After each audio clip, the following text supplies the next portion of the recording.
This is my local version of 19C. I think I called it 19C demo. So I thought I'd show you a couple of 19C things to get you excited about 19C. And the reason I stress just a couple is 19C isn't about a bazillion new features. I want to stress that. There's literally a handful of brand new features in 19C. There's maybe dozens of tweaks and improvements to existing features. And all the other time is pretty much spent on making the thing more stable, more secure, fixing bugs.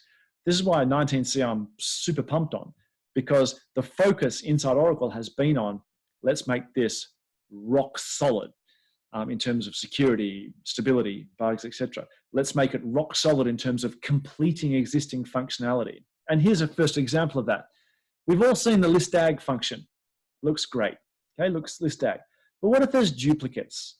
You know, in department 30, there's 4 people who are salesmen. How do I get rid of those duplicates? Well, you can't, and that sort of sucks. And it really sucks when if you have a lot of duplicates. Here I'm doing all the object types within a particular owner out of all objects. Now, obviously there's thousands of tables, so the word table appears thousands of times in my list aggregation.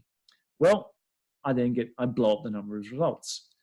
19C, you can add a distinct keyword now in LISTAGG. Oh, double thumbs up, fantastic. So it works there, for example, you've just got the one salesman now, and now this query, which was crashing before, being too long, now actually has for each owner all the distinct set of object types. So that in itself, yeah, that is worth the price of upgrading, I reckon, just to get LISTAGG distinct. That's super cool.